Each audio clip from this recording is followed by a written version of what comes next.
The storm hadn't been in the forecast. That's what Avery kept telling herself as she tightened her grip on the steering wheel, peering through sheets of rain that hit her windshield like handfuls of gravel. It was the kind of rural highway where miles passed without signs of life. No cars, no streetlights, no gas stations, just dense forest pressing in from both sides like it wanted to swallow the road whole. Her old sedan juddered as she accelerated up a gentle hill, and she muttered a quick prayer under her breath, rubbing her belly. Just hold on, little one. We're almost there. She was 7 months along, not so close that labor was expected, but just far enough that every sharp pain or tightening stretched her nerves thin. Tonight had been especially hard, a long shift on her feet, a fight with her sister over the phone, and a bone-deep exhaustion that left her eyelids heavy and her thoughts foggy. Her plan had been simple: drive home, shower, maybe have tea, fall asleep. But fate tended to rewrite her plans without permission. A fresh wave of rain smashed down. The wind blew sideways, rocking the small car as if flicking it with giant fingers. Avery slowed and squinted through the wiper's frantic, uneven rhythm. Come on, she whispered, urging the car onward. A faint clunk echoed from the engine. Then another. Her heart stuttered. No, not tonight. Please not tonight. The dashboard lights flickered like Christmas lights on a dying battery. The car sputtered, hiccuped, and then, just past a lonely wooden sign half hidden by weeds, the engine choked out completely. The car rolled to a quiet stop on the shoulder, the night swallowing everything. Avery stared ahead, breathing fast. She tried the ignition. Once, twice, a third time. Nothing but a dry clicking sound. Her phone battery had been at 12% when she left work. She had meant to charge it. She always meant to. But between swollen ankles, constant fatigue, and trying to stay afloat financially, small details slipped through cracks in the day. She tapped the screen now. Dead. A cold ripple of fear slid down her spine. Outside, the world was pitch black except for the occasional flash of lightning, which illuminated the endless forest in stark white. No houses were in sight. No passing cars. No signs of anything living except her own panicked breathing. I can't sit here, Avery whispered. It's too cold, and someone will come by eventually. The baby kicked lightly under her ribs, almost in response. With effort, she grabbed her bag, shoved her dead phone inside, and opened the car door. The wind slapped her immediately, icy and sharp. The rain tore at her clothes, soaking her within seconds. She wrapped her coat tighter around her belly and began walking, one cautious step at a time, her shoes slipping in the mud forming along the shoulder. The night felt endless. Every breath came out in white puffs. Every tree creaked ominously. She hugged the side of the road, pausing whenever lightning lit up the forest, half expecting a shape or figure to appear. It never did, just the tangled branches shaking violently in the wind. After what felt like 20 minutes but could have been 5, she spotted something ahead, a mailbox perched crookedly at the edge of a gravel driveway. A house sat farther back, barely visible except for the faint glow of a porch light. Relief washed through her like warmth. Finally. She trudged up the driveway, shoes squelching in deepening puddles, her hair plastered to her face. She climbed the porch steps, shivering, and knocked. Nothing. She knocked again, louder. Still nothing. A stray thought flashed. What kind of person leaves their porch light on but doesn't answer the door? Hello, she called out, voice shaky. I'm stuck on the road.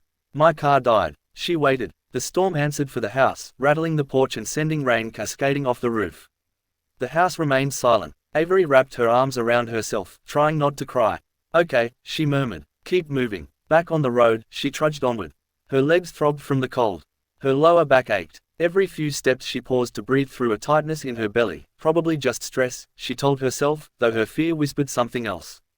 The storm worsened. The road curved, and then, through the dark, she saw it. A dim glow, neon, red and blue, flickering like a heartbeat just ahead. Relief surged, but so did caution. As she grew closer, the neon sign became clear. Iron Horses Bar. Open late, cold beer, hot wings. A biker bar. Exactly the sort of place her mother used to warn her never to go near. Avery, places like that attract trouble. And trouble loves company. Under normal circumstances, she would have kept walking. But tonight wasn't normal. Tonight she was exhausted, soaked, freezing, and scared of the tightening pulses in her abdomen. And she needed help, any help. The parking lot was full of gleaming motorcycles lined in neat rows, water streaming off their chrome frames. A few trucks were parked near the side, their owners were probably inside, drinking and laughing, protected from the storm. Avery swallowed hard. They're just people, she whispered to herself. People can help. But her heart hammered anyway as she approached the building. Music thumped behind the walls, deep, heavy, the kind you felt in your chest. Voices rose every few seconds, loud bursts of laughter mixing with the clinking of glasses.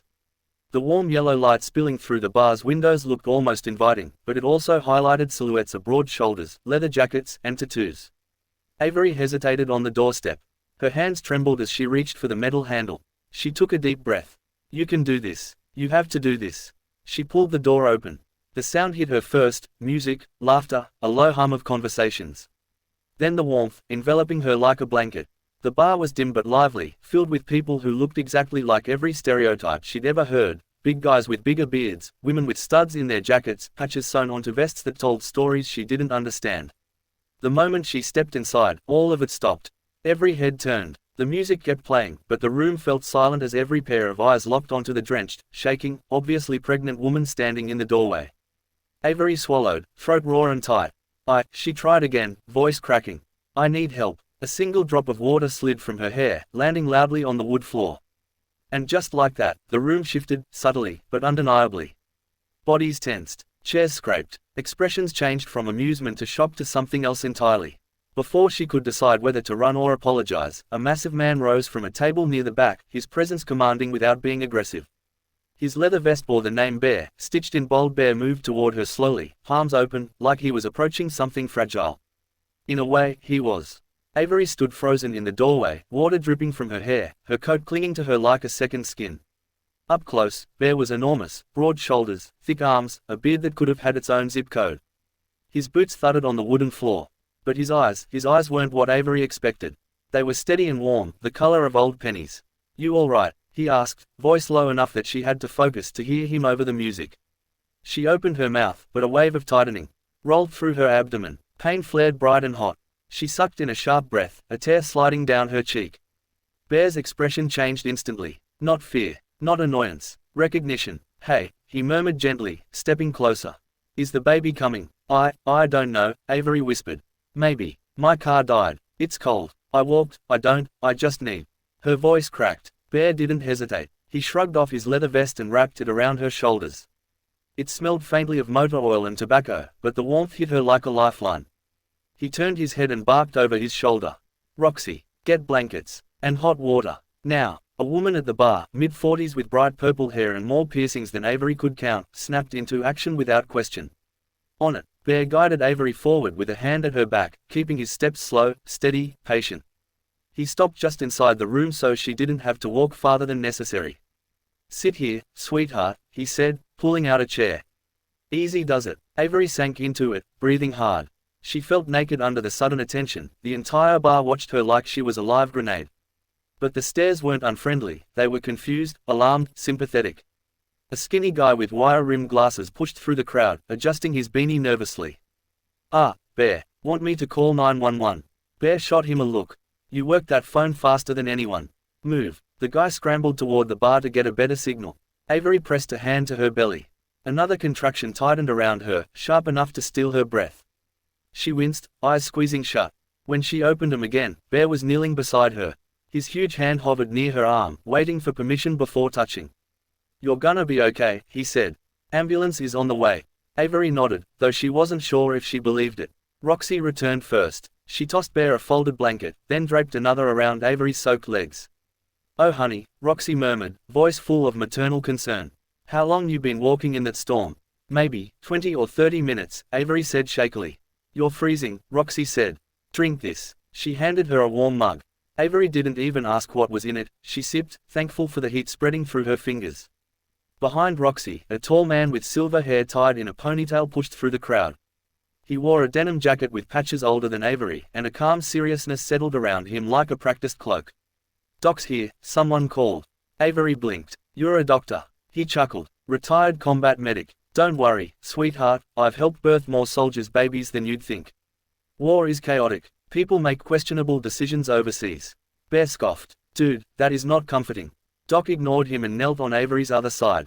"All right," he said gently, "tell me what hurts." Avery explained in broken fragments: the cold, the walk, the car dying, the contractions she wasn't sure were contractions. Doc nodded through it all, then checked her pulse with warm, steady fingers. "Heart rate's up, but that's normal given the situation." He glanced at her belly. "You're not in full labor yet, but you're stressed and chilled. That can trigger premature contractions." Avery swallowed. "Is the baby okay?" Doc placed a reassuring hand on her shoulder. "Most likely, yes. But we'll let the professionals confirm when they get here. For now, we're gonna keep you warm and breathing steady. Another contraction hit. Avery grabbed the edge of the table, gasping. Bear reached out. Here, take my hand. She did. His giant fingers wrapped around hers like a shield. The bar, once loud, became a flurry of soft but purposeful activity. Roxy and two others warmed towels behind the bar. Someone shut off the AC. Another guy, massive and tattooed, gathered coats from anyone willing to lend them. The bartender quietly slid a hot bowl of soup onto the table in case Avery could stomach it. Conversations shifted to murmurs, even the music volume dipped. The storm battered the windows, but inside, a small unit of tough-looking bikers had turned into an emergency response team. Avery's eyes welled again, not from pain this time. You guys don't have to do all this, she whispered. Bear frowned slightly. We don't leave people stranded. Not on the road, not ever. Roxy chimed in. Especially not someone carrying a little one. Don't underestimate this crew, rough edges, big hearts. A tall, bald man dragged over a propane space heater from the kitchen. This thing still works? Bear asked skeptically. Works better than you on a Monday morning, the man shot back. Bear snorted but didn't look away from Avery. Doc checked her again. Your breathing's getting faster. Slow it down. In, 2, 3, out 2, 3. Avery followed, gripping Bear's hand tighter. How far along are you? Doc asked. 7 months. Doc gave a small nod. All right, early, but not dangerously early. Getting you warm should help.